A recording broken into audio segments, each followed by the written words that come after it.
6 साल बाद आखिरकार वह सच सामने आने लगा, जिसे दबाने के लिए गायत्री ने हर मुमकिन साजिश रची थी। तुलसी ने न सिर्फ अपनी चुप्पी तोड़ी, बल्कि गायत्री की उन चालों का भी परत दर परत खुलासा किया, जिन्होंने मेहर और उसके रिश्ते को धीरे धीरे भीतर से खोखला कर दिया था। मेहर के कमरे में टूटा हुआ शीशा उसकी बिखरी हुई जिंदगी का आईना बन चुका था। वह खुद से, अपनी अंतरात्मा के सवालों से भागना चाहता था, लेकिन यादें किसी साए की तरह हर पल उसका पीछा कर रही थी। गायत्री की चालें इसलिए कामयाब होती दिख रही थी, क्योंकि उसने मेहर के स्वाभिमान और उसकी नैतिकता के बीच एक ऐसी दीवार खड़ी कर दी थी, जिसे लांघना उसके लिए नामुमकिन हो गया था। उसे बार बार यही एहसास दिलाया गया कि नोना की बिगड़ती हालत और उसकी जान जोखिम में होने की जिम्मेदारी सिर्फ उसी की है। यही अपराध बोध धीरे धीरे मेहर को अंदर से तोड़ता चला गया। उधर शहर की उस तंग गली में तुलसी अपनी नई जिंदगी का कड़वा सच स्वीकार कर चुकी थी। जिस हाथ में कभी शांति निकेतन की चाबियों का गुच्छा हुआ करता था, आज उसी हाथ में पानी की बाल्टी थी।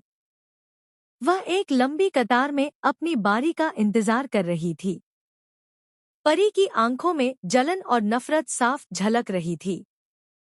उसे अपनी विलासिता भरी जिंदगी का अंत एक छोटे से कमरे में होता दिखाई दे रहा था। लेकिन तुलसी के चेहरे पर एक अजीब सा ठहराव था, जैसे उसने समय के साथ समझौता नहीं, बल्कि उसे स्वीकार कर लिया हो। वक्त अपनी रफ्तार से आगे बढ़ता रहा और देखते ही देखते कहानी ने 6 साल का लंबा सफर तय कर लिया। इन 6 सालों ने रिश्तों की पूरी बिसात ही बदल दी थी। शांति निकेतन, जो कभी हंसी खुशी और अपनापन से भरा रहता था, अब एक आलीशान महल होने के बावजूद ठंडा और बेजान ढांचा बन चुका था। मिहिर वीरानी, जो कभी अपने परिवार की धड़कन हुआ करता था, अब एक ऐसे इंसान में बदल चुका था, जिसे सिर्फ बिजनेस, फाइलों और फैसलों से मतलब रह गया था। उसके चेहरे की मुस्कान कहीं खो गई थी और आंखों में बस एक गहरा सन्नाटा रह गया था। गायत्री के दबाव में आकर उसने नोना को घर में जगह तो दे दी थी, लेकिन अपने दिल का दरवाजा हमेशा के लिए बंद कर लिया था। नोना घर की मालकिन बनने का सपना तो पूरा कर चुकी थी, लेकिन मेहर का साथ पाने में वह आज भी नाकाम थी। वीरानी परिवार के बाकी सदस्य भी जैसे बिखर चुके थे। घर में राजनीति और सत्ता का खेल इतना बढ़ गया था कि रिश्तों की गर्माहट पूरी तरह खो गई थी। दूसरी ओर, मुंबई की भीड़-भाड़ से दूर एक छोटे से शहर में जिंदगी एक नई करवट ले चुकी थी। एक छोटा सा लेकिन साफ सुथरा घर, जिसकी बालकनी में चमेली की बेल लहराती थी, वहीं तुलसी ने अपनी नई दुनिया बसाई थी। इन 6 सालों में तुलसी पूरी तरह बदल चुकी थी। अब वह सिर्फ एक बहू या पत्नी नहीं, बल्कि एक आत्मनिर्भर महिला थी, जिसने अपने आत्मसम्मान के लिए खड़ा होना सीख लिया था। उसके साथ 2 मासूम जिंदगियां पल रही थी, अंगद और वृंदा। अंगद, जो अपनी माँ की परछाई था, और वृंदा, जिसकी शरारतों में कहीं न कहीं मेहर की झलक दिखाई देती थी। तुलसी ने कभी बच्चों को वीरानी खानदान के वैभव की कमी महसूस नहीं होने दी। वह एक स्कूल में पढ़ाती थी और अपनी मेहनत से बच्चों की परवरिश कर रही थी। इसी बीच करण और नंदिनी भारत लौट आए थे। वे गुप्त रूप से तुलसी के संपर्क में थे, लेकिन इस बात की भनक उन्होंने घर में किसी को नहीं लगने दी। पार्थ भी अब बड़ा हो चुका था और अपने माता पिता के साथ मिलकर तुलसी को उसका हक वापस दिलाने की योजना बना रहा था। कहानी में नया मोड़ तब आता है, जब वीरानी ग्रुप ऑफ इंडस्ट्रीज को एक बड़े प्रोजेक्ट के लिए एक एनजीओ के साथ जुड़ना पड़ता है। मेहर, जो अब किसी भी सामाजिक समारोह से दूर रहने लगा था, अनचाहे मन से इस प्रोजेक्ट के उद्घाटन के लिए उसी शहर पहुंचता है, जहां तुलसी रह रही होती है। एक शाम शहर के एक मेले से गुजरते वक्त उसकी नज़र एक छोटी सी बच्ची पर पड़ती है, जो भीड़ में खो गई थी और रो रही थी। वह कोई और नहीं बल्कि वृंदा होती है। न जाने क्यों मेहर का दिल उस अनजान बच्ची के लिए तड़प उठता है। वह उसे चुप कराता है और उसे उसके घर तक छोड़ने का फैसला करता है। जैसे ही मेहर उस घर के दरवाजे पर पहुंचता है और घंटी बजाता है, दरवाजा तुलसी खोलती है। 6 साल का अंतराल, हजारों अनकहे शब्द और ढेरों शिकायतें एक ही पल में दोनों की आंखों में तैर जाती हैं। मेहर को यकीन नहीं होता कि उसकी तुलसी, जो कभी गहनों और रेशमी साड़ियों में सजी रहती थी, आज एक साधारण सूती साड़ी में इतनी गरिमा के साथ खड़ी है। तुलसी के चेहरे पर न गुस्सा होता है, न प्यार, बस एक ऐसी उदासीनता जो मेहर को भीतर तक झकझोर देती है। वह उसे अंदर आने के लिए नहीं कहती, बस अपनी बेटी को गले से लगा लेती है। तभी अंगद दौड़ता हुआ आता है और मासूमियत से पूछता है, ये अंकल कौन है?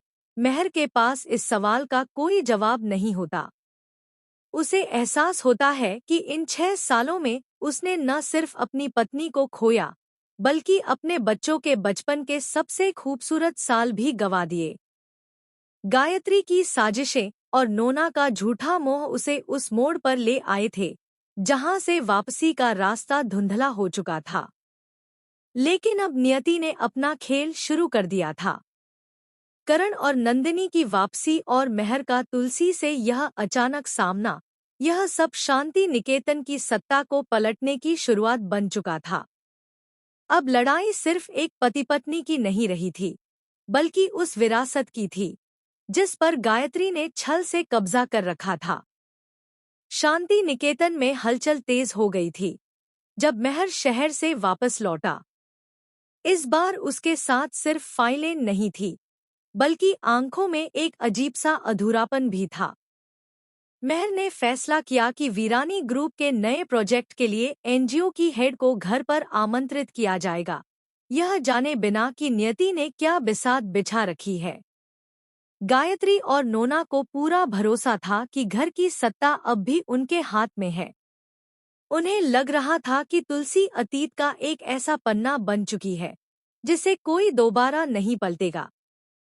लेकिन जैसे ही शांति निकेतन के मुख्य द्वार पर एक सफेद कार आकर रुकी और उसमें से तुलसी अंगद और वृंदा के साथ उतरी, मानो पूरे घर की धड़कनें थम गईं।